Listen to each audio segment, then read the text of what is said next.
Olá, seja muito bem-vindo, seja muito bem-vinda à nossa segunda aula, em que nós vamos falar da raiz de todos os problemas emocionais. Você deve estar se perguntando, mas opa, a raiz de todos os problemas emocionais?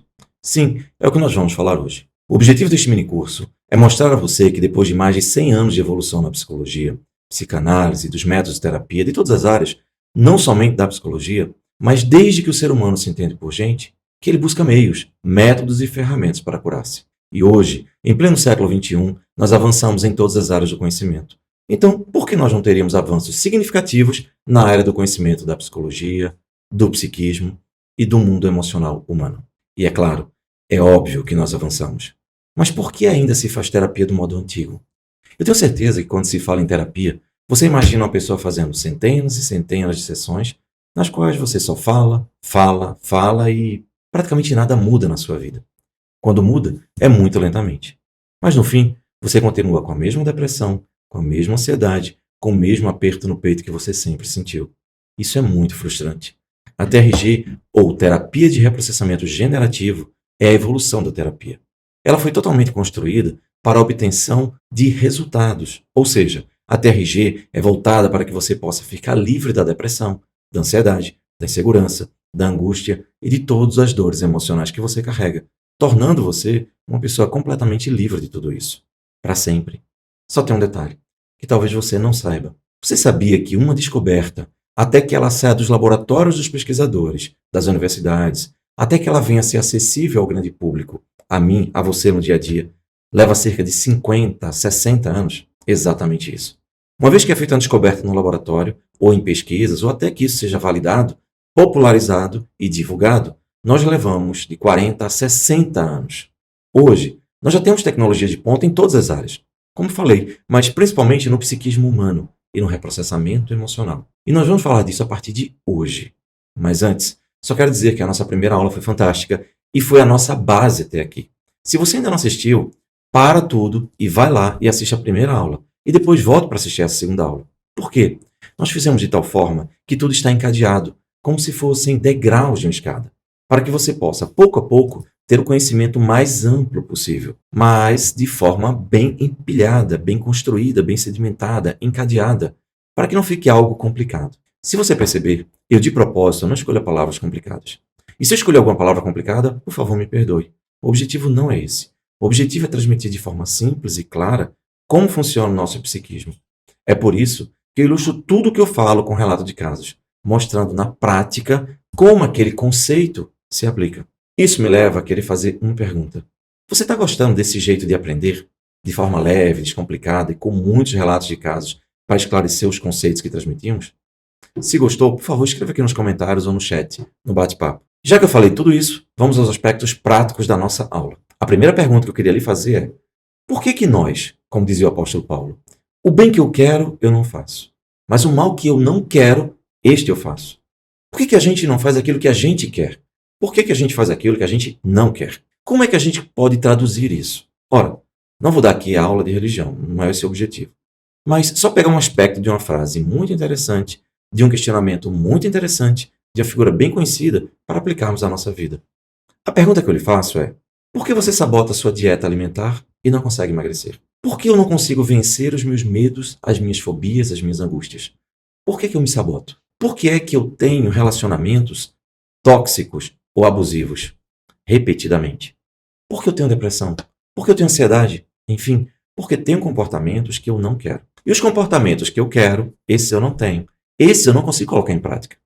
De onde vem isso? Como funciona isso? É o que vamos descobrir a partir deste momento. Você está com caneta e papel aí para anotar? Porque se você não tiver, você vai perder muita coisa. Pega uma caneta e papel e senta aqui do lado. Anota tudo que você puder para tirar dúvida conosco. Não se preocupe em ficar escrevendo nos comentários ou no chat agora. Não se preocupa com isso. Se concentre no que eu vou falar, porque isso vai ser essencial para você entender muita coisa que aconteceu e acontece na sua vida. E você não conseguir entender as razões disso. Feito isso, vamos em frente. Primeiro vamos recapitular o que você já aprendeu até aqui. Você se lembra que nós enfatizamos bastante que o inconsciente tem algumas regras e algumas peculiaridades. A primeira peculiaridade do seu inconsciente é de que ele é atemporal, o que significa que não existe passado para o seu inconsciente. Uma dor que te marcou quando você tinha 2, 3, 4 anos de idade ou até menos, vai repercutir em sua vida até hoje. Todos os dias e, o mais importante, todos os minutos da sua vida. É por isso que a sua personalidade acaba sendo formada em função de tudo que você viveu, principalmente na infância. Você começa a ter comportamentos que muitas vezes até mesmo você não concorda. Quantas vezes a gente se arrepende de coisas que a gente fez? Quantas vezes eu já me escutei no meu consultório ou em atendimentos online a pessoa falar: Nossa, eu estourei, eu perdi a cabeça, eu explodi, eu perdi o controle. Eu lembro de uma senhora que ela disse o seguinte: Me ajuda, porque eu trato mal todo mundo que vem me atender, que vem me ajudar, que vem falar comigo. Em uma loja, por exemplo. Agora mesmo, eu cheguei de uma loja no shopping e porque a moça demorou 30 segundos, ela não demorou mais do que isso, para me atender. Eu explodi com ela. Eu tratei ela muito mal. E todo mundo ficou olhando para minha cara como se fosse louca. E até eu me achei louca. Eu fiquei tão envergonhada que eu saí de lá e não comprei nada. Só armei o maior barraco e saí de lá. Eu não consigo controlar. Como é que eu faço isso? Como é que ela faz isso? Por que isso acontece? É o que nós vamos esclarecer agora. Mas para isso, você precisa entender que esse comportamento dela está ligado ao passado. Para não deixar você na curiosidade, essa senhora tem algumas peculiaridades no seu corpo, algumas características. O que ela sempre foi? Ela sempre foi muito gordinha e sempre foi baixinha. Então, a vida inteira, ela sofreu muito bullying. Ela sofria bullying na escola, com a vizinhança, com os amigos, mas, acima de tudo, ela sofria bullying com seu próprio pai. O pai não era fisiculturista, mas era alguém que gostava muito, muito de exercícios e de malhar, enfim, etc.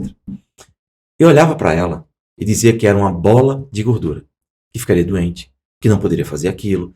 Desde que ela se entendia por gente, ela ouvia isso. Ela cresceu ouvindo aquilo. Ela acabou registrando dentro dela muita dor, muita frustração.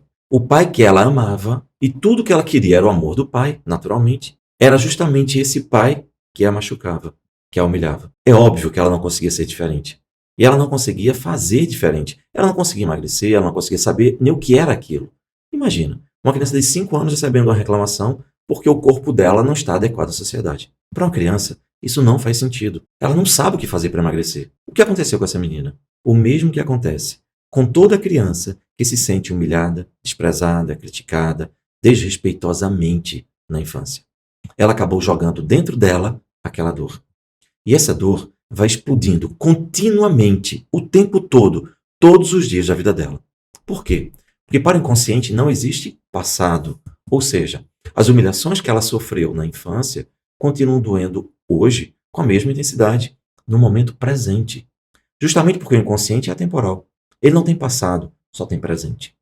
E além disso, de acordo com a segunda regra do inconsciente que você aprendeu na aula passada, o inconsciente busca felicidade. Mas quando o inconsciente não consegue dissolver aquilo, não consegue dissolver aquela dor, a pessoa entra numa compulsão à repetição. Ou seja, aqueles eventos traumáticos ficam dentro dela explodindo para sempre. Agora eu te pergunto, imagina você ter uma coisa explodindo dentro de você, uma dor, uma angústia, um sofrimento, o tempo todo, explodindo, explodindo, explodindo, dia e noite. A primeira pergunta que eu lhe faço é: você vai ser uma pessoa calma? Você vai ser uma pessoa tranquila e relaxada, com uma coisa explodindo no teu psiquismo o tempo todo? Claro que não. Aí, nós começamos a perceber a raiz das ansiedades, dos medos, das inseguranças, das sensações de que tudo vai dar errado, de que você está fazendo as coisas erradas, que você é um impostor. Isso vai ficando claro a cada vez que eu te der um novo exemplo, a cada vez que eu der uma nova metáfora. Eu adoro fazer isso porque você vai entendendo de forma simples e vai adequando ao seu mundo o conhecimento que você tem e o conhecimento que eu te passo. As coisas não têm que ser complicadas, elas têm que ser compreensíveis. Tem que ser transmitido para que você entenda o que você precisa saber. E esse é o nosso objetivo aqui. Eu espero que você esteja atingindo isso. Pois bem, o que acontece com essa moça? Acontece que isso dói tanto, que ela fica o tempo todo machucada e revoltada. Só que tem um aspecto importante. A criança, ela aprende por generalização. Quando você chega para uma criança e fala: olha, isso aqui é um au-au, e esse au-au é um shih tzu desse tamanho, um cachorrinho bem pequenininho. A criança, no outro dia, chega para você e olha para um dog alemão que é gigantesco, que é 5, 6 vezes maior, e diz: au-au. Como assim? Como ela conseguiu entender que um shih tzu é a mesma coisa que um dog alemão, que é muito maior e totalmente diferente?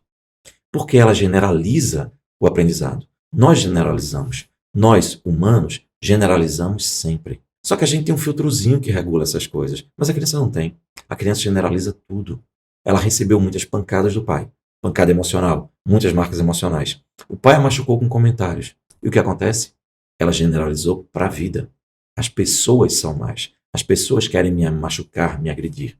As pessoas me machucam. Para completar, ela acabou atraindo isso no dia a dia, com as suas coleguinhas, na escola, enfim. Em todo lugar que ela ia, ela acabava se sentindo rejeitada ou agredida. Porque a gente acaba atraindo isso. A gente entra numa compulsão à repetição para atrair justamente aquela dor que a gente está sofrendo. Porque é uma tentativa do teu inconsciente de fazer você entender aquilo e superar aquela situação. Percebe? O inconsciente busca a felicidade. Então, com 60 anos de idade, ela não aguentava mais viver assim, machucando todo mundo ao seu redor. Quando eu perguntei para ela qual era a vontade que ela tinha na hora, quando ela falava essas coisas para as pessoas, ela dizia: eu queria ser maior do que as pessoas. E eu queria bater nas pessoas. É isso que eu sinto. E eu falei: independente de quem quer que seja. E ela disse: é estranho, mas é um sentimento que eu tenho. Agora, imagina se a gente disser que ela estava congelada, preste bem atenção nisso, congelada emocionalmente na infância. Apesar de ter crescido, dela ter se tornado adulta, emocionalmente, ela estava congelada na infância. Faz sentido para você? Eu vou te passar mais casos para ampliar a sua percepção. Uma vez, chegou aqui um executivo de uns 50, 60 anos de idade. Perceba, ele tinha várias empresas, tinha mais de 300 funcionários. Ele chegou aqui cabisbaixo, contrariado, frustrado. Eu perguntei: o que está vendo? Já era a nossa quinta, sexta sessão, por aí. Ele disse: Jair, eu não entendo. Eu acabei de ter uma discussão terrível no trânsito, sem a menor necessidade. E o que aconteceu? Ele disse: olha, eu estava dirigindo, e tinha um outro carro do meu lado. E a pessoa acho que se distraiu e simplesmente levou o carro mais para frente. Não fez nada demais. Ele só oscilou o carro na minha frente. Ele balançou o volante e pronto, depois ele ajustou. Ela não ficou na minha frente. Essa pessoa não me trancou. Ela só estava um pouco na minha frente, distraída, e fez isso e pronto. Isso me encheu de uma raiva tão grande que eu comecei a buzinar, feito louco, a xingá-la. E aí a pessoa acelerou, né? Foi embora, tem um maluco gritando lá. E eu fui atrás dela, eu tranquei ela, fui pra cima da pessoa com toda a violência. Quando eu cheguei lá, eu tava já brigando com ela, apontando o dedo na cara dela. E a pessoa olhou pra mim e falou: amigo, me perdoe, eu tava distraído, eu nem sei o que aconteceu. Eu nem sei o que eu fiz pra você estar com tanta raiva. Neste momento, a ficha caiu. Eu comecei a perceber que eu estava todo engravatado, de terno e gravata, um sol quente, discutindo com uma pessoa que nem sabia por que eu estava discutindo. Por que isso? Eu não sei, eu fiquei tão envergonhado que eu baixei a cabeça e vim embora. Foi quando eu caí em mim, né, digamos. Eu já sabia o que tinha acontecido com ele. Ficou muito mais fácil explicar. A pergunta que eu fiz para ele foi: você lembra que você era uma criança bem gordinha e na escolinha que você estudava tinha uma gangue? E essa gangue de meninos, eles faziam você de gato-sapato, né? Faziam você de saco de pancadas. Eles tomavam o seu lugar na fila do lanche, eles tomavam o seu lanche quando você estava jogando. Eles tiravam você de dentro da pelada lá do futebol e diziam que eles iam jogar. Enfim, eles sempre estavam tomando o seu lugar o tempo inteiro, não é verdade? Ele fez: é. E eu disse: pois bem, quando a gente sofre uma pancada emocional muito forte, a gente fica congelado naquele momento. A gente não cresce, não amadurece emocionalmente. E o que acontece? O que acontece é que, como o seu inconsciente não tem passado, isso não aconteceu há 4, 5 décadas atrás, quando você era criança. Para o seu inconsciente, isso está acontecendo agora. Então, quando essa pessoa fez menção de passar na sua frente, você hoje, um homem adulto, com força, com tamanho, hoje você não quer que ninguém tome o seu lugar. Então você toma a atitude que você não tomava quando era criança. Mas quem disparou o gatilho de que alguém que está querendo tomar seu lugar foi aquela dor congelada na infância. Quem foi que brigou com aquela pessoa lá no trânsito? Foi o adulto de hoje, o empresário que tem empresas, que faz negócios internacionais? Ou foi a criança congelada que tomou conta de você e brigou com aquela pessoa? Nesse momento ele começou a chorar. E eu confesso, até eu mesmo, às vezes me emociono contando coisas como essa. Porque naquele momento caiu uma ficha. Muitas fichas, na verdade, na cabeça dele. Ele disse: minha nossa, agora faz sentido. Todas as vezes que meu comportamento foi intempestivo, foi agressivo, que eu machuquei pessoas que eu amo, eu me comportava como uma criança. Agora eu me lembro, eu consigo passar o filme agora e lembrar que eu agia como uma criança revoltada, que não sabia o que fazer e só queria brigar, esmurrar as pessoas. Eu maltratei e machuquei as minhas esposas, porque eu acabei casamento por causa desse comportamento. Eu machuquei meus filhos, eu machuco meus funcionários por causa desse meu comportamento. Tanta coisa agora faz sentido. E aí ele perguntou, então quer dizer que agora eu estou livre disso? Eu falei, de jeito nenhum. Porque saber qual é a raiz dos problemas não resolve o meu problema, concorda? Se eu souber que eu estou com uma doença grave, por exemplo, é só porque eu sei que eu vou ficar curado dela? Claro que não. Por isso a gente vai ter que utilizar o reprocessamento emocional. Mas isso você vai saber a partir da próxima aula. Para a gente não atrapalhar, claro, o andar das coisas, né? Não botar o boi na frente da carruagem e não atrapalhar tudo. Ou melhor, não botar a carruagem na frente dos bois e atrapalhar tudo. Essa é a explicação certa. Enfim, o objetivo que eu prezo muito o tempo todo é ser didático para você. Então eu vou te dar passo a passo tudo que você precisa entender. Afinal de contas, esse é um minicurso que tem que te ajudar a mudar a sua vida sem complicações. Eu só quero que você saiba que tem solução. E no caso dele foi fantástico. A gente resolveu isso fácil. Por incrível que pareça, é fácil. Eu sei que muita gente deve estar olhando e falando, mas peraí, Jair. Você está falando que é fácil resolver problemas emocionais de uma pessoa que ficou congelada a vida inteira? É fácil. E é o que você vai saber a partir deste minicurso. Você está começando a entender que eu sei do que eu estou falando, né? Porque pelo feedback da primeira aula que você assistiu, nossa, eu fiquei encantado. As pessoas estão falando ali, caramba, eu nunca vi as coisas desse jeito, nunca vi como é simples. As fichas estão caindo. Enfim, exatamente isso. É por isso que eu falo que é fácil resolver os problemas. Aliás, eu me lembro agora de uma coisa que aconteceu há um tempo atrás. E eu queria que você se preparasse, porque o objetivo dessa aula é ser bem didática, então não vou ter muita pressa, tá bom? Uma pessoa me pediu ajuda porque o seu filho, de cerca de 11 anos de idade, que é muito calado, muito fechado, não estava conseguindo falar nem com a psicóloga. E todos os psicólogos, os terapeutas lá, 3 deles deram alta para ele e falaram, olha, seu filho não deve ter nada, ele deve ter algum problema aí de ser somente uma pessoa fechada. Mas a gente não sabe o que, a gente não consegue acessar ele para resolver. Enfim, eu acho que não é nada. E só personalidade. Só que o menino pensava em se matar melhor. Ele dizia para a mãe que ele queria se matar. E a mãe, ao ver isso, ficou obviamente desesperada e pediu ajuda. Quando eu conversei com a criança, eu perguntei para ele, você tem algum problema? Ele olhou para mim e falou, não. Eu disse, sua mãe disse que você tem vontade de se matar. Ele respondeu, muitas vezes. E eu disse, você não tem problema, mas tem vontade de se matar. Eu entendo você. Ele olhou para mim e falou, você entende? Eu falei, sim, entendo. Como é que você entende? É que você não consegue expressar o que você sente, não é verdade? Ele falou, é. E a pergunta que eu fiz foi, quando você olha para o seu passado, você fica triste? Fico muito triste. E nesse momento, as lágrimas começaram a escorrer do rosto dele. Eu olhei bem para ele e falei, tá tudo bem, eu vou te ajudar. E nesse momento, a gente utilizou o reprocessamento emocional. Gente, é comum um terapeuta da TRG passar por isso, graças a Deus, muitas vezes. E eu espero que você venha a passar também por isso. Foi muito, mas foi muito emocionante. Depois que a gente utilizou a metodologia, que começamos a fazer o nosso trabalho, cerca de 1 hora depois, nós concluímos. Aí ele olhou para mim e falou, eu estou me sentindo muito mais leve. Eu disse, que bom. A partir de agora, pelo menos metade dos seus problemas foram resolvidos. A gente tem que fazer mais sessões para resolver o restante. Mas o mais importante é que ele saiu daqui com um sorriso no rosto. E a pergunta que eu fiz é, você ainda tem vontade de se matar? Ele olhou para mim e falou, não, eu acho que tem solução. 11 anos de idade e 1 sessão.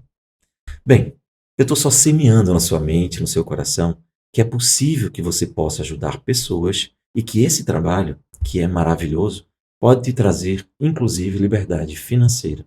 Agora, vamos falar como as nossas crenças são criadas. A nossa maneira de pensar, muitas vezes, de tomar decisões, o que acaba guiando a gente. Como é que são criadas as nossas dores emocionais, a depressão, a ansiedade, o pânico, o transtorno obsessivo compulsivo? Ora, de onde vem tudo isso? Simples, muito simples. Primeira coisa, e eu acho que até preciso explicar isso antes. Quando a gente fala que você tem uma doença emocional, eu peço que você repense bastante isso. Por que repensar bastante isso? Porque não é exatamente o termo. Doença emocional não é o termo. Você tem transtorno emocional. Depressão é um transtorno emocional. Pânico é um transtorno emocional. O transtorno obsessivo-compulsivo é um transtorno emocional. Nada disso é doença. Porque não há, de fato, alteração neurofisiológica no seu corpo. Isso é uma coisa que você precisa entender. Então vamos separar bastante. Tudo o que acontece com você emocionalmente, todos os seus problemas emocionais, eles foram criados pela sua mente. Esse é o ponto. Foi criado pela sua mente. A sua mente gera os problemas. Se ela gera o problema, ela tem mecanismos para corrigir. Não parece lógico isso? Se a sua mente está funcionando muito bem, e a partir daí ela começa a gerar um comportamento diferente, disfuncional. O seu cérebro não foi quebrado, não foi partido, não foi machucado. Não se arrancou um pedaço do seu cérebro. Não ficou faltando um bloco de neurônios. Nada. Seu cérebro, de um dia para outro, começou a gerar um padrão de comportamento que não tinha antes. Como é que isso surgiu? Em função do seu software mental. O que é software? É um programa de computador. O seu programa de computador mental. O seu programa mental é que está com um probleminha. Entenda, você pega um computador e você bota um programa. Se esse programa tem lá um monte de comandos para deixar a tela bem escura, ele não vai deixar a tela bem clara. Claro que não. Por quê? Porque o seu computador foi programado com aquele programa, com aquele software, e os códigos do programa estão dizendo que é para deixar a tela escura. Acabou. Não adianta você ficar dizendo, computadorzinho, por que você não bota a tela clara? Porque a programação é aquela. Como é que você pode fazer com que o computador agora faça com que a tela fique clara? Simples. Vai lá no programinha, corrige o ponto que está errado no software, no comando, dá o comando certo e pronto. O que vai acontecer com a tela? Vai ficar clara. Simples assim. Mas aí, como é que funciona esse computador humano? Essa mente, esse software humano, esse programa de computador que nós temos na nossa mente. Vamos descobrir isso agora. Primeira coisa que eu preciso que você entenda é que nós, ao vivermos nesta vida, desde que a gente cresce, e não só na infância, ao longo da nossa vida, a gente vai aprendendo. Nós aprendemos dia após dia, porque nós precisamos sobreviver. E o primeiro aprendizado que nós temos é como nós sobrevivemos ao mundo. Isso significa que toda vez que você passa por alguma coisa que te machuca emocionalmente ou que te marca, isso vai começar a repercutir no seu corpo. Como assim? Imagina um lago bem tranquilo. E aí você pega uma pedra e arremessa com muita força na superfície desse lago, que está tranquilo. Ok. A pedra que foi arremessada vai traumatizar o lago. Essa pedra vai ficar no fundo do lago para sempre, que é objeto desse trauma. Vai ficar ali para sempre. E vai ter um terceiro elemento. A repercussão desse trauma, desse traumatismo no lago, vai ser o quê? As ondas da superfície do lago vão tomar conta do lago inteiro, vão ficar ondulando. A gente vai fazer analogia com o psiquismo humano a partir daí, com o seu cérebro, com a sua mente, com o seu software, com o seu programa emocional. Quando você leva uma pancada emocional, essa pancada emocional fica dentro de você para sempre, até que seja retirado. E a consequência disso vai ser a interpretação que você vai começar a ter ao longo da sua vida. E isso vai fazer com que você, a partir dali, comece a entender a vida através daqueles filtros mentais, daqueles códigos do software que foi traumatizado. Você lembra que na primeira aula eu falei do caso da senhora que pegou uma criança de 3 anos de idade, aproximadamente. Quando a criança foi passar por baixo da catraca, a criança foi se balançar. Ela só estava tentando ser feliz. A mãe pegou com toda a força, bateu com muita violência e ainda gritou: seu imbecil, não faz nada que preste, nunca vai ser nada na vida, nunca vai fazer nada certo na vida. Aquilo ali foi a pancada emocional, o trauma emocional. Aquilo fica registrado onde? Dentro da pessoa. Lembra que o inconsciente é atemporal? Ele fica para sempre, ele registra tudo. E qual vai ser a consequência dessa pancada, desse tapa? Mais ainda do que ela disse com toda a violência. Qual é a consequência para a criança? A criança pode ter inúmeras interpretações, claro. Uma delas é que ela pode entender que se ela for ser feliz, ela vai sofrer. Exatamente. Ela vai sofrer. Por quê? Porque na hora que ela estava tentando ser feliz, a mãe bateu com força. E aí você vê gente que se sabota quando está sendo feliz na vida. Simplesmente, no melhor momento da vida, ela destrói tudo. Mas só para concluir a explicação, quando acontece isso, a criança pode agir dessa forma que eu falei, ou ela pode interpretar aquilo que ela não faz nada certo, que ela não pode ser criança, que ela não pode ser leve, feliz, enfim. Essa interpretação que ele escolheu, que o inconsciente dele automaticamente interpretar, vai ficar com ela pro resto da vida. Por quê? Porque a dor emocional está dentro dele. Então, com 30, 40, 50 anos de idade, ele não se lembra mais daquele tapa, mas o inconsciente lembra. E o que é o que o inconsciente faz? Ele entra numa compulsão à repetição. O inconsciente faz com que a pessoa acabe atraindo para ele reviver situações parecidas com essa. Por quê? Porque o inconsciente está tentando fazer com que a pessoa passe por aquilo para aprender. Assim como quando você é reprovado na matéria, que você tem que estudar de novo.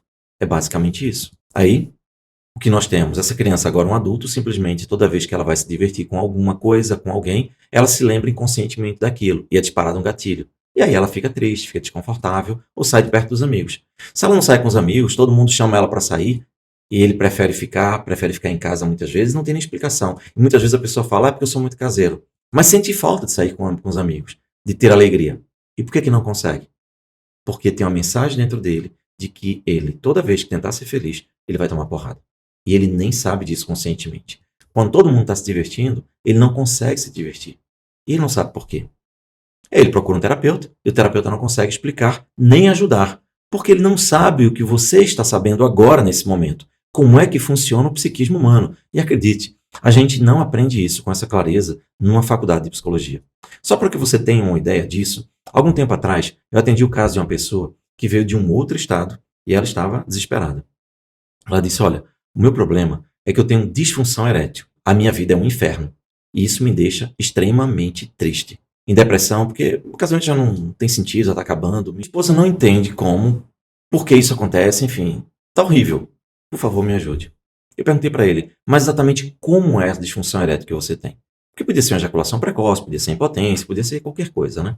E ele me falou, olha, quando eu tenho uma ereção normal, eu tenho vontade de ter relações sexuais, tenho muito tesão na minha esposa, inclusive, só que quando a gente tá ali, na parte mais interessante, que eu tô muito excitado, que, sabe, muitas vezes até mesmo próximo de ter orgasmo, de uma hora para outra, eu perco a minha ereção. É automático. Isso é frustrante. Eu começo a entrar em pânico, fico desesperado, minha esposa fica frustrada, claro, ela não entende isso, enfim, a gente já brigou, já teve todo tipo de confusão.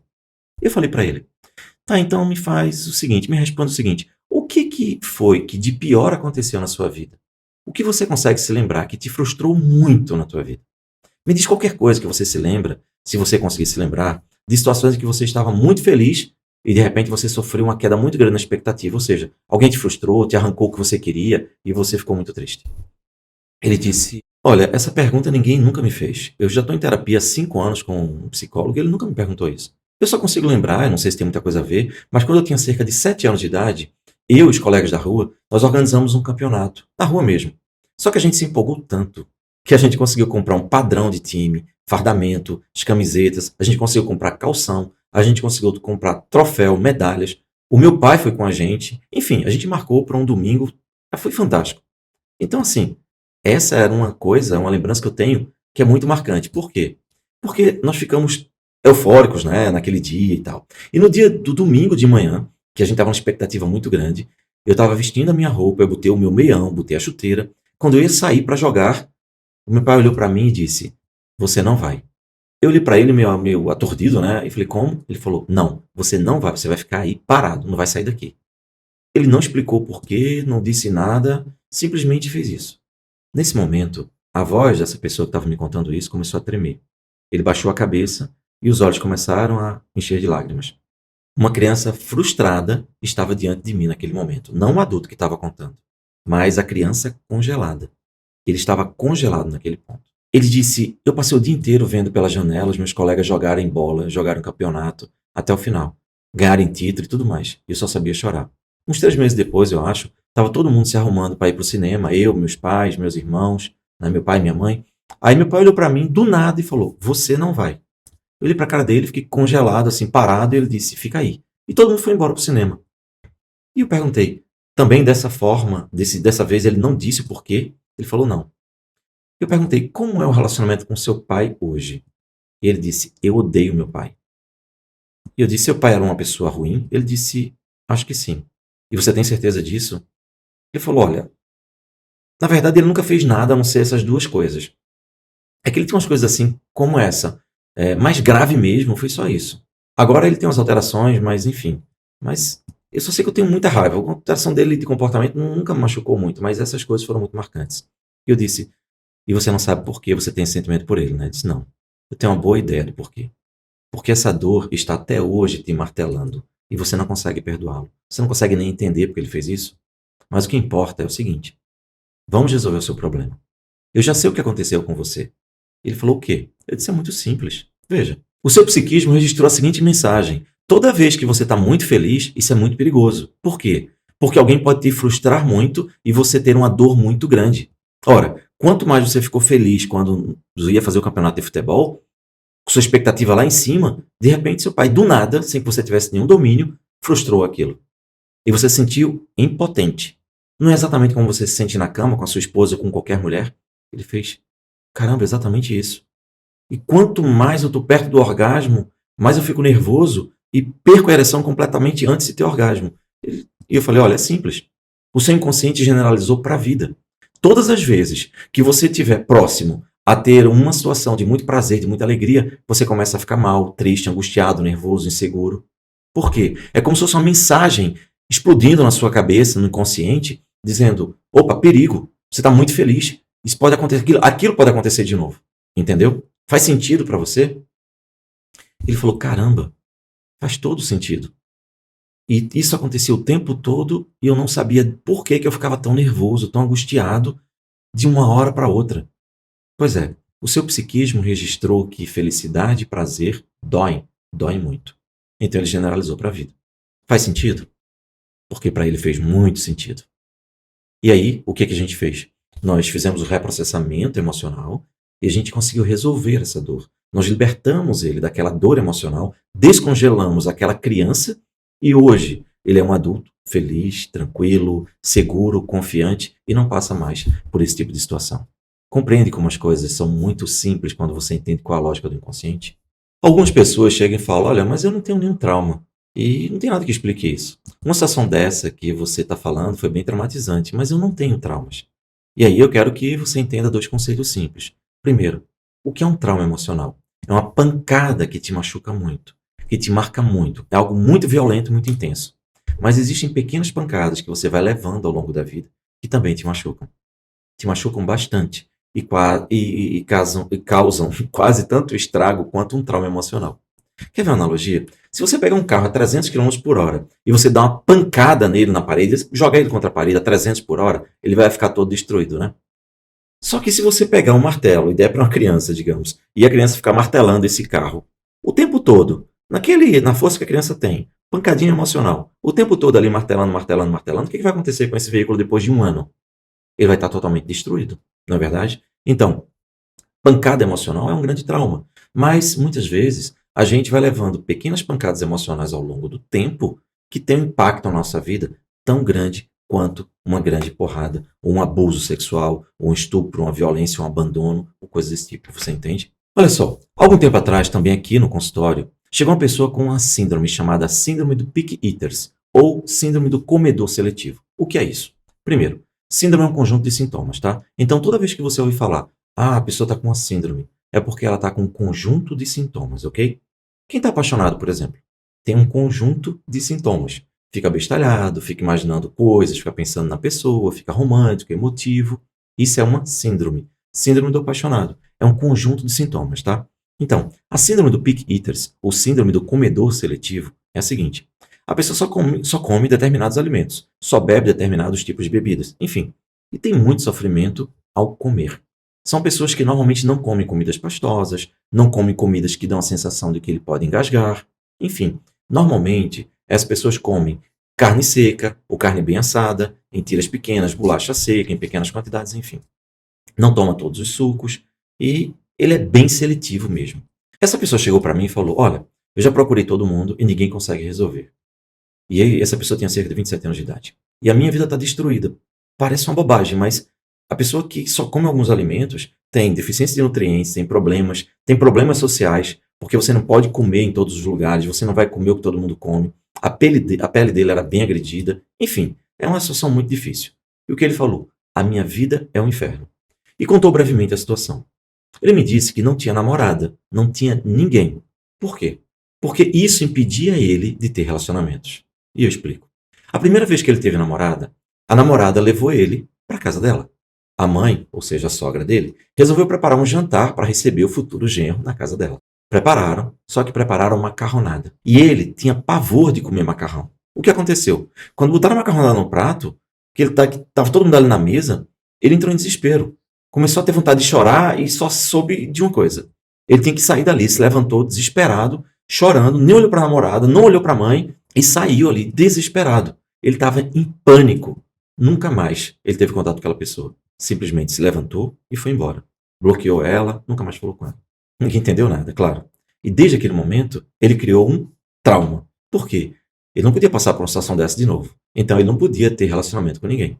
Então, se ele não quer namorar, é porque ele só quer se proteger dessa situação traumática. Eu perguntei para ele se ele tinha tido algum trauma na vida. Ele falou, não, meus pais foram bons, eu tenho uma família muito equilibrada, tive uma infância muito boa, nada demais. Eu falei, tá bom. Começamos a trabalhar e ele começou a progredir. Um determinado dia, ele começou a falar e falou, olha, você me perguntou se eu tinha tido algum trauma no passado.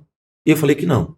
Hoje eu já estou bem melhor, estou comendo outros alimentos e tal, mas eu não sei por que agora me veio a lembrança de uma coisa da infância. Meu pai nunca me bateu, meu pai nunca me traumatizou, mas meu pai tinha uma coisa. Desde muito pequeno, ele era militar, ele era bem grandão, tinha uma voz, um vozeirão muito grande, um cara muito forte, muito grande.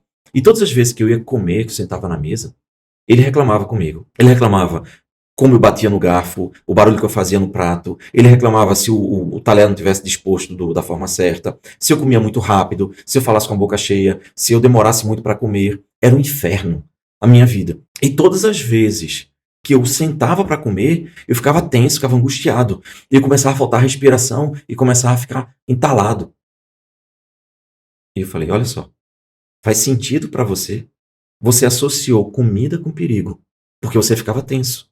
E nesse momento, o teu inconsciente registrou, olha, isso é angustiante, você ficava travado. Se você ficava travado, principalmente aqui, quando você ia comer alguma coisa, o risco de você entalar era muito grande.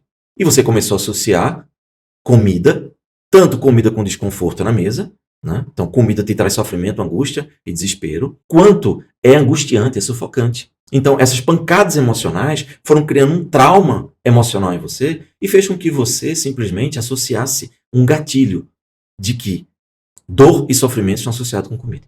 A lógica é a seguinte, gente. Se eu dou uma pancada em você aqui, e digamos aleatoriamente que tenha peso 10, se daqui a algum tempo, antes que aquilo sare, eu der outra pancada de peso 10, vai doer 20? Não vai. Vai doer 30, 40, 50, por quê? Porque aquilo já está machucado. Então aquilo vai ser cada vez mais doloroso, mesmo que sejam pequenas pancadas naquela situação. E isso faz com que você sinta emocionalmente a mesma dor e o mesmo congelamento de um trauma violento de uma vez só. Faz sentido para você? Você está conseguindo encaixar as explicações que eu te dou de forma simples e clara para que você entenda como nós funcionamos? Bem, até aqui você já entendeu como funciona o seu inconsciente, que o inconsciente é atemporal, que ele tem algumas regras, que ele busca a felicidade, que ele registra absolutamente tudo que você passou e que se você não conseguir dissolver os seus problemas emocionais, você vai entrar numa compulsão à repetição. E que, se aquilo te marca excessivamente, você vai ficar congelado naquela idade. Então, você vai ser muitas vezes um adulto que tem um congelamento emocional em muitos aspectos da sua vida. Esse congelamento não é só um. Tem gente que se congela aos 5 anos de idade, aos 7, aos 9, aos 10, enfim. Cada situação traumática vai acabar congelando você emocionalmente. Então, isso é importante que você tenha na sua mente. Agora, o próximo tópico é, muitas vezes, a pessoa que tem um problema emocional tem um desconforto físico. E qual a conexão entre a mente e o corpo? Porque muita gente chega no consultório de um psicólogo, um terapeuta e começa a falar da angústia. Ele não sabe de onde veio a angústia. Ele não sabe porque aquela angústia está daquele jeito. É claro que ele só sabe que sente angústia. Então ele vai elaborar um monte de pensamentos, um monte de coisas, mas efetivamente ele acaba não resolvendo o problema. Por quê? Deixa eu te dar um exemplo bem simples. Eu não quero complicar não, tá? Mas olha só. O centro da fala é aqui, ó, exatamente aqui, nessa área. É a área de Broca, de Paul-Pierre Broca.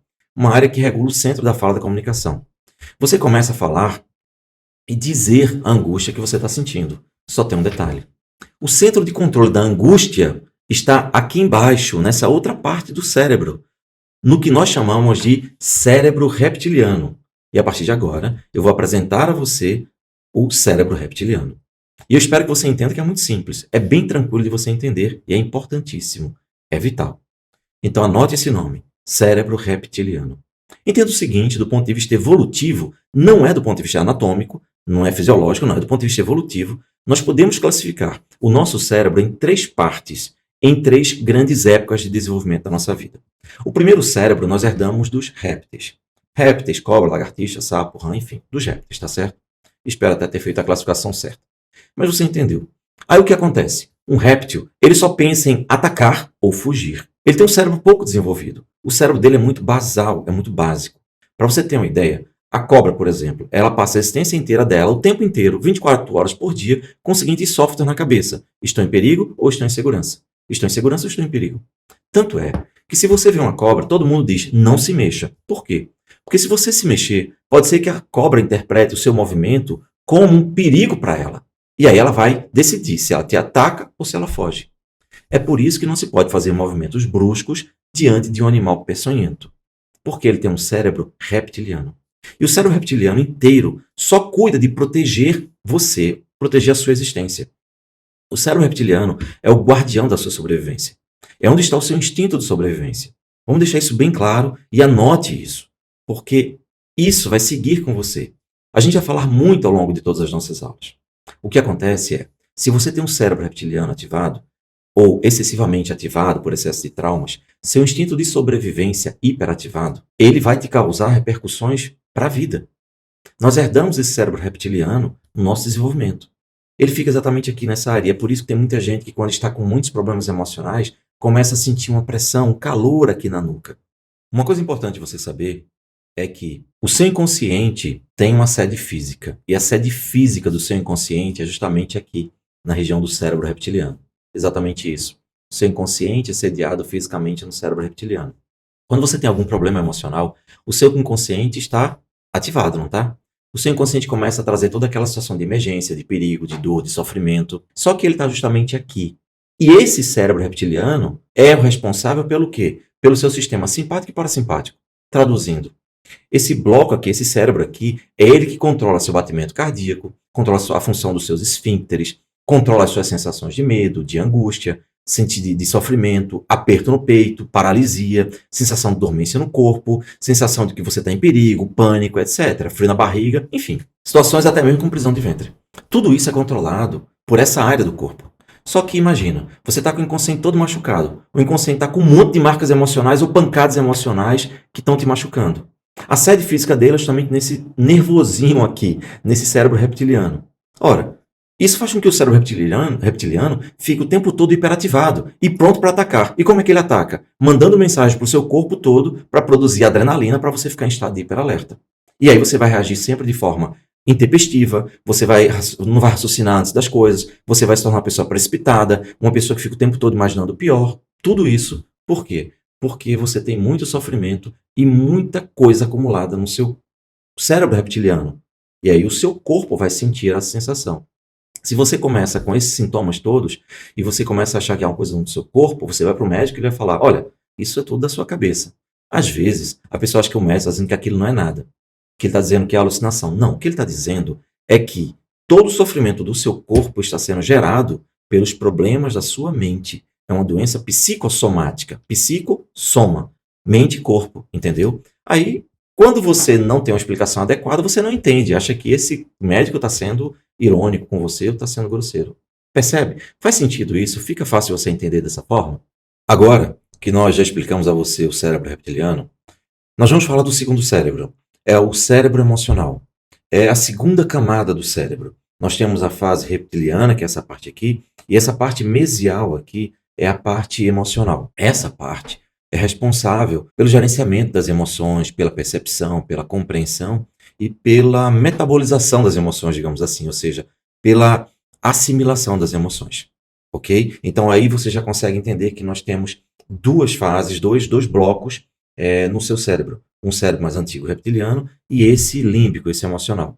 Esse, na escala evolutiva, nós teríamos herdado já dos animais. Quem tem um cachorro em casa, por exemplo, sabe que um cachorro ele pode ser muito carinhoso, ser muito dócil, ser amável, ficar triste, adorar carinho, ficar feliz quando você chega, então ele já expressa emoções. Então nós recebemos esse cérebro animal dessa fase de evolução, digamos assim. Isso é apenas uma teoria para justificar esse empilhamento de desenvolvimento cerebral. Agora, nós vamos falar da nossa terceira camada cerebral, a fase neocortical. Se a gente traçar uma linha do tempo evolutiva para esta teoria, tá? O que nós temos? Nós temos lá o cérebro reptiliano, depois a segunda camada, o cérebro animal, e a terceira camada é a camada humana, a camada humanoide. Ou seja, essa parte rugosa que dá aparência ao cérebro. É interessante você entender isso, por quê? Porque normalmente o teu cérebro ele é dividido em partes de processamento. O cérebro reptiliano aqui, ele é muito rápido, muito rápido. Só ele age muito rápido. Só tem um detalhe, ele é muito básico. Ele só consegue fazer poucas coisas ao mesmo tempo. Ele é 16 vezes mais rápido do que o próximo cérebro, o cérebro emocional. É 16 vezes mais rápido e gasta 16 vezes menos energia para funcionar. Já o cérebro emocional é 16 vezes mais rápido do que o neocortical e gasta cerca de 16 vezes menos energia para funcionar. Tradução. Nós temos o cérebro reptiliano, que é extremamente rápido, e nós temos o cérebro neocortical, que é extremamente lento. Por quê? Porque o cérebro neocortical, essa camada externa do cérebro, rugosa, ela é responsável pelos raciocínios complexos, por análise de informações, de situações, de ambiente, etc. Então, é algo que precisa muita comparação, muito processamento, digamos assim, e processamento complexo. Além disso, nós somos capazes, com essa camada do cérebro, de fazer coisas que os animais não conseguem normalmente, que é imaginar. Nós conseguimos criar na nossa cabeça cenários extremamente complexos. E isso graças à complexidade e à tecnologia, digamos assim, desse cérebro neocortical.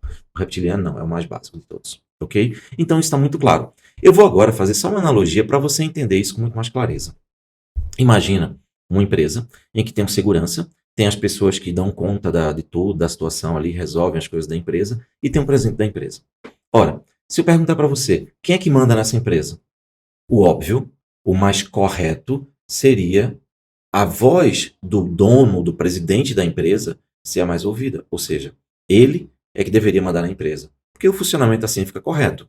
Ele manda, dá as ordens para o corpo gerencial, que cuida dos outros funcionários, que cuida inclusive do segurança. E tudo funciona. É para isso que serve a hierarquia.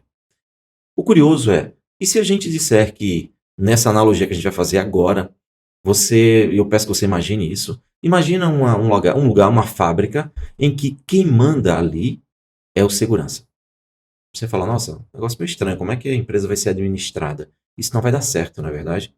Vamos traduzir isso para a nossa realidade. Se fosse o nosso cérebro reptiliano que estivesse tomando conta da gente, não ia dar certo, né? Em vez de ser o nosso cérebro cortical, ou ser o cérebro mais evoluído, o cérebro que seria o presidente, o dono da empresa, para tomar decisões e analisar tudo com calma, não, seria o segurança. Vou fazer uma analogia mais clara ainda. Imagina o seguinte, eu sou lá do tempo de Obama, tá? Então o que acontece? Imagina que Obama está ali discursando. Obama é o presidente. Então vamos compará-lo ao cérebro neocortical, a camada mais evoluída, mais alta do cérebro, tem mais poderes. Aí ele está discursando ali e vamos dizer que a camada emocional é todo o público que está ali escutando ele, se emocionando, etc, etc. Nessa comparação, quem é que a gente poderia colocar no papel de cérebro reptiliano? O segurança de Obama, óbvio. Imagina os seguranças de Obama todos traumatizados, todos cheios de problema. Foram pessoas que vieram da guerra, de Iraque, do que for, enfim, da Síria. Imagina, as pessoas viram bomba, a gente ser explodida e tal. Então, eles estão hiperativados, no nosso exemplo. Então, o que acontece? Ele é o segurança, ele está ali na dele, só que de repente uma criança vai e estoura um balão. Pá! Nesse momento, qualquer pessoa que tem a sua vida monitorada adequadamente, o cérebro neocortical, emocional e o reptiliano, tudo correto, sem traumas, sem problemas, ela vai olhar, no máximo vai se assustar. Mas imagina que essa pessoa, esse segurança, eles estão hiperativados, eles estão cheios de traumas. Quem está mandando neles é o cérebro reptiliano. O que acontece? Eles vão, explodem, correm para cima de Obama, perigo, perigo, arrastam Obama, sequestram Obama e sai correndo e levam ele para o bunker. Ora, mesmo que o problema já tenha passado, mesmo que seja identificado que foi uma bola de festa de uma criança, mas o cérebro reptiliano dessa pessoa não consegue diminuir, não consegue reduzir, não consegue paralisar, não consegue parar essa reação de desespero. Seria um caos, não é verdade? Então é exatamente isso. Quando você tem a sua vida equilibrada emocionalmente, tudo funciona. Quando você não está equilibrado emocionalmente por carregar uma carga muito grande de dor, sofrimento, traumas, abandonos, etc. no passado, você acaba agindo na vida de forma inconsequente, de forma irresponsável, até sem saber, ou de forma de autossabotagem, atrapalhando pessoas, prejudicando pessoas, machucando pessoas, não tendo ânimo para viver, porque tudo isso está fazendo com que haja uma disfunção no seu corpo, no seu cérebro, porque quem está mandando, na verdade, é quem deveria receber ordens. Percebe? Então, isso fica bem claro agora. Eu acho que ajuda você a entender muita coisa na sua vida, muita atitude, que você até pode dizer, caramba, por que eu fiz isso? Por que eu agi desse jeito?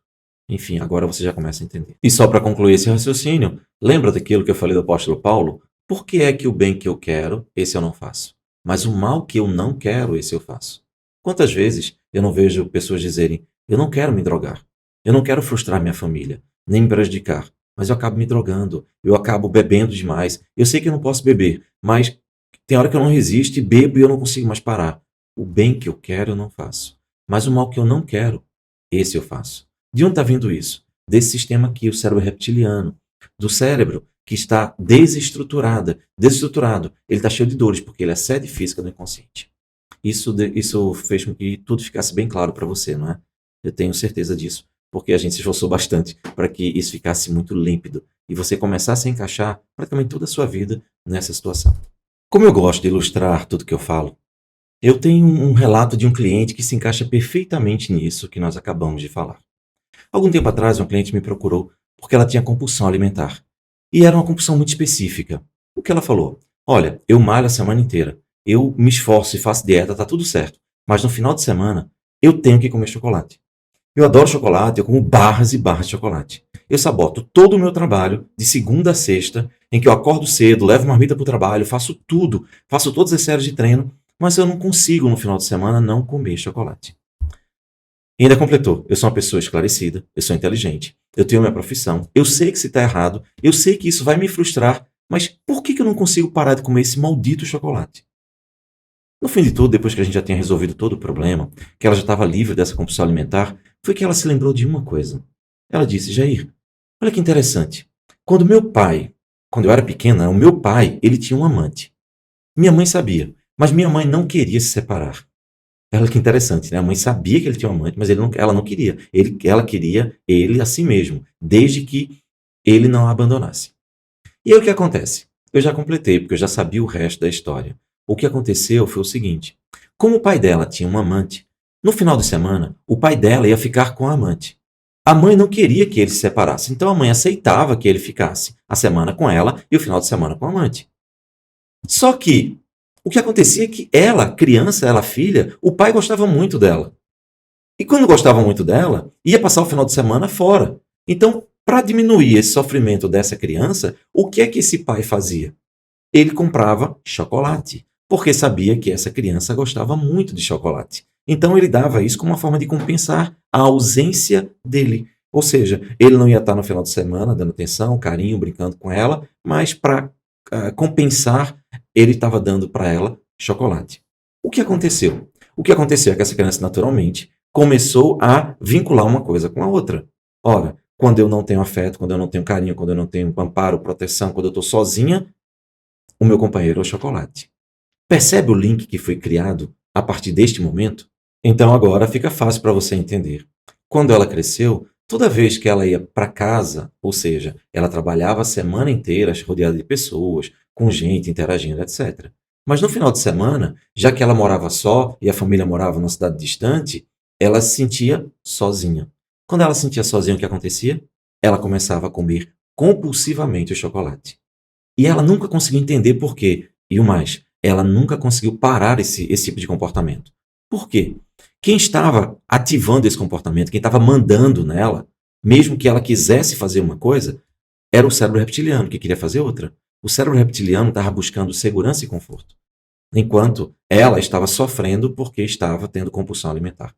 Percebe? É exatamente o que o apóstolo Paulo dizia. O mal que eu não quero, esse eu faço.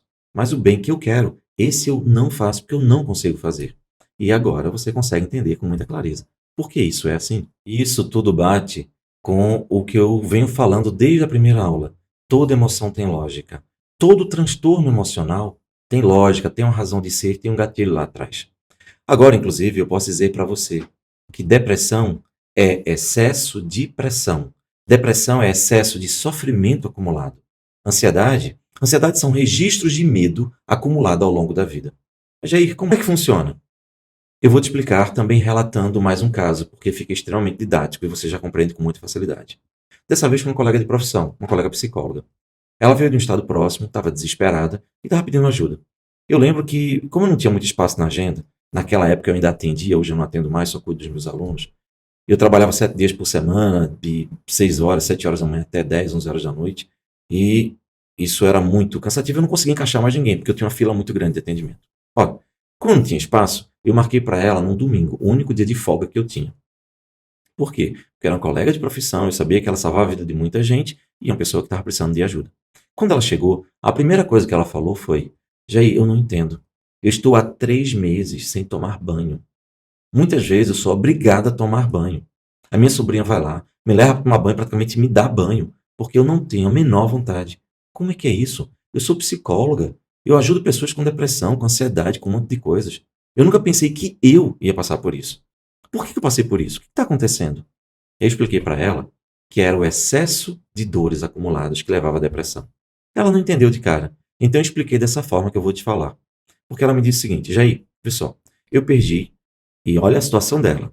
No espaço de 5 a 6 anos, eu perdi o meu marido para o câncer, eu perdi o meu cunhado, eu perdi minha mãe, eu perdi uma irmã e eu perdi um amigo. Tudo isso no espaço de 5 a 6 anos. Só que eu não caí. Mas faz 3 meses que eu perdi o meu cachorrinho de estimação, que já estava velhinho, e eu simplesmente entrei em depressão. Como? Como é que eu perdi meu marido, minha mãe, e eu. São perdas terríveis e eu não entrei em depressão? E com uma coisa que para mim foi doloroso, mas não foi tão doloroso quanto perder minha mãe, como é que isso faz com que eu entre em depressão? Eu simplesmente não consigo entender. E eu falei: eu vou te explicar agora. Perceba o seguinte: imagina que toda vez que você teve uma dor na sua vida, uma perda que foi se acumulando ao longo do tempo, toda vez que você teve um machucão, uma traição, um abandono, vamos imaginar que são marcas que vão ficando no seu psiquismo. Porque o seu inconsciente, ele é atemporal. Ele registra tudo que ele não consegue dissolver. Então imagina que cada vez que você passou por uma situação difícil, é uma pedra que você vai colocando nos ombros, nas costas. Você foi traído? Uma pedra. Sofreu abuso sexual? Outra. Você foi abandonada? Alguém te humilhou? E tome pedra, e tome pedra. E você bota as pedras aqui nas costas. A vida vai tendo o mesmo brilho? Não, claro que não. Vai ter a mesma alegria? Claro que não. Mas você não pode parar. Você tem que continuar vivendo, você tem que pagar contas, tem que sustentar filho, tem marido, tem casamento, tem profissão. Então, tem que estudar. Você tem que dar conta da vida. Então você segue. Mas a vida já não é mais leve. A vida já não tem mais a mesma alegria. Mas vamos lá, vamos tocar o barco. E aí vai chegando um momento que esse peso que você carrega durante tanto tempo está tão pesado, que você começa a falhar. Aí, quando você já está exausta de carregar peso, uma pedrinha que é colocada aqui nas costas faz com que você não suporte mais e dobre os joelhos. Foi o que aconteceu com ela.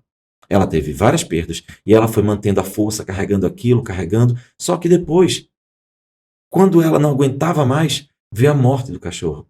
E aí ela já estava extremamente vulnerável e cansada de carregar tanta pedra. Chegou um momento que ela perdeu mais alguém, um cachorrinho, mais uma pedrinha que foi colocada em cima. E é nesse momento que a pressão é tão grande, o excesso de pressão é tão grande, que ela entra em depressão. É quando ela dobra os joelhos e não consegue se mover, porque está soterrada por tanta pedra, por tanta dor acumulada ao longo da vida. Faz sentido para você? Faz sentido quando eu te explico dessa maneira? Quando você vê que o seu inconsciente funciona dessa forma, de forma tão simples, mas muito clara e objetiva? E só para terminar, que eu gosto de terminar as histórias, nós também conseguimos ajudá-la, naturalmente, usando o reprocessamento emocional. E hoje, graças a Deus, ela continua atendendo e de vez em quando, eventualmente, ela curte minhas fotos no Instagram ou comenta alguma coisa. E tá linda, tá maravilhosa, tá plena, ajudando muita gente. Bem, eu queria terminar a aula falando também sobre ansiedade, porque tanto você encontra muita gente ao seu redor com ansiedade, quanto se você for terapeuta, se você passar para a segunda fase com a gente, né, e fazer a formação completa de terapeutas, você vai entender que uma das maiores dores da humanidade hoje é a ansiedade. Você vai encontrar muita gente com ansiedade, muita gente com pânico, muita gente com transtornos graves de ansiedade, com medo de elevador, enfim, com todo tipo de coisa. Então, o que é ansiedade? Ansiedade é o acúmulo de registros de marcas emocionais, de traumas, que te deram a mensagem de que você estava em perigo. A criança, de frente aos outros animais, se a gente comparar com os outros animais, que quando nasce já sabe se virar, já sabe andar, ir atrás de comida, etc. Nós não. Nós somos a única espécie do planeta que, quando a gente nasce, nasce completamente dependente. Uma pessoa chegou aqui muito ansiosa, com muito medo, medo de tudo. Tinha medo o tempo todo de ser abandonado. Medo de que tudo na vida desse errado. Enfim, não sabia como viver. Ele acordava de manhã, já acordava com um monte de medos, de angústia, desespero. Enfim, passava a vida inteira pensando um monte de coisas. Ele não tinha grandes traumas emocionais. Não. A história dele, só para que você saiba, e eu estou sendo bem didático, então eu preciso contar essas coisas. O que acontece é que ele foi abandonado quando tinha cerca de 1 ano de idade. 1 ano de idade, e imagina, com 1 ano de idade a criança não tem nenhuma noção muito clara das coisas. Mas o inconsciente dela registra tudo, certo? E o duplo chip dela começou a perceber que agora ele não tinha o amparo e proteção que ele tinha. Significa o seguinte: se viesse uma fera, o pai não estava ali para protegê-lo. Quando nascemos, e até os 6, 7 anos de idade, quem é que predomina na gente? É o senso crítico de análise? Não. É o cérebro reptiliano, que é o primeiro a se desenvolver. É o cérebro instintivo, aquele que busca o tempo todo saber se você está em perigo ou está seguro. Porque quando você nasce, quando você está crescendo, você precisa aprender a se defender nesse mundo, na verdade. Você precisa aprender tudo muito rápido, você precisa observar tudo com muita clareza. Você precisa entender como o mundo funciona. E se você está desamparado, você tem que ser mais rápido ainda. É por isso que a gente tem pai e mãe, para ir nos protegendo e nos ensinando como é que funciona esse universo, essa vida, esse planeta. Só que a gente vem com isso, com esse aprendizado. Mas não vem com o instinto de análise crítica, com o instinto de sobrevivência. A gente não fica analisando, nossa, meu pai fez isso, mas isso é errado, isso não está certo. Não, a gente não tem isso. A criança absorve tudo que ela recebe sem filtro.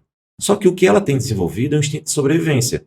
É básico do ser humano. Então ela automaticamente, quando percebe que o pai não está mais lá, sem que ela entenda, o seu cérebro reptiliano começa a dar sinal de insegurança. Se dá o sinal de insegurança, dia após dia, ela só tem um apoio e não tem apoio do outro, tem só apoio de mãe, não tem apoio de pai ou vice-versa, fica faltando um outro pilar. Ou mesmo a criança que nasceu num lar em que há muitas discussões, muitas brigas, muita pancadaria, humilhações. Ou seja, são sentimentos muito contraditórios. São registros que a criança recebe de que ela está em perigo. Por quê? Porque a criança ela não tem uma sofisticação emocional, obviamente. A criança ela sempre vai dizer, eu estou triste ou eu estou feliz. Ela reduz tudo o que acontece. Um adulto não. Se um adulto não consegue uma coisa que ele quer, ele não diz eu estou triste. Ele diz eu estou frustrado, que já é uma coisa mais sofisticada. É uma sofisticação da percepção. Já a criança não. A criança é só tristeza e alegria. É só isso. Então o que acontece? A criança olha para o lado e vê que não tem gente ali. Ele só entende que tem uma coisa. Perigo. O cérebro reptiliano dele começa a ativar. E lembre-se, o inconsciente é atemporal e ele entra na compulsão à repetição quando ele não entende aquilo. Aquele sentimento vai ficando registrado. Aquele sentimento de medo. E essa pessoa cresce se sentindo insegura. Quando você está em perigo, a primeira coisa que você recebe é uma descarga de adrenalina. Agora, imagina você viver o tempo inteiro com um nível de adrenalina muito alto. Por que isso acontece? Porque o tempo inteiro, o seu cérebro reptiliano, que é a base do seu inconsciente, está descarregando adrenalina no seu corpo, porque ele está recebendo a mensagem do seu inconsciente de que você está em perigo. Mas aí, a pessoa tem 30 anos de idade, está casada, tem filhos, tem um emprego público federal. Por que ela se sente insegura? Ela não sabe. Ela sente isso porque esse registro entrou no psiquismo dela na infância e fica o tempo todo rondando perigo, perigo, perigo, perigo. Não tem lógica na realidade objetiva de hoje, mas o registro é poderoso e está aqui dentro do cérebro. Entende? Está fazendo sentido para você? Eu peço desculpas porque eu sei que essa aula foi bem longa e eu tinha muita informação para te dar. Mas o objetivo é realmente te entregar algo que mude sua vida. Porque isso que eu estou te falando foi o meu caminho. Eu precisava chegar aqui. Porque você já conhece um pouco da minha história. Foi muito dolorosa e eu não tinha ninguém que me ajudasse. Eu só dizia que eu queria me livrar daquilo, mas ninguém entendia. E o que eu recebia era, você tem que tomar remédio, tem que tomar medicação, tem que ir para terapia que não acaba nunca. E hoje, eu não tenho ansiedade, eu não tenho depressão, hoje eu não tenho essas tristezas aleatórias. Quando tem alguma tristeza, o que é normal, eu sinto ela, eu absorvo naturalmente, mas isso não me imobiliza. Todo esse conhecimento que eu estou passando para você é para que você entenda que o psiquismo tem lógica. Agora, imagina, nesse mini curso, correndo, porque nós temos pouco tempo, eu estou te dando o máximo de informações e não consigo te dar nem 5%. Imagina você na nossa formação. A quantidade de informações, de material que eu posso te passar e o quanto você não pode ajudar pessoas. Imagina você conseguir se livrar dos seus problemas emocionais, você conseguir ajudar quem você ama e você viver profissionalmente disso. como nós temos mais de 40, 50 mil pessoas que já estão formadas e hoje fazem o seu horário, trabalham da sua casa, têm um rendimento de 10, 15, 20, 30, até 40, 50 mil reais, não só no Brasil, mas no exterior. Imagina isso. É por isso que eu repito, nessa formação, que é chamada de formação de terapeuta de resultados, ou como a gente chama internamente, uma formação de super-heróis. E por que isso? Porque a gente muda vidas. A gente ajuda as pessoas a mudarem suas vidas. E a sensação que você tem é de que você é um verdadeiro super-herói. Bem, eu espero estar ajudando, eu espero que você esteja gostando. A gente está fazendo tudo com muito amor e com muito carinho. E qualquer dúvida que você tiver, pergunte. A gente está aqui, está nos grupos para esclarecer você na comunidade do Facebook. Fique com Deus, Deus te abençoe e vamos para frente, porque nós temos a terceira aula e eu tenho muita coisa para te dizer e para te explicar, fechando todo esse raciocínio. Combinado? Fica com Deus, até mais.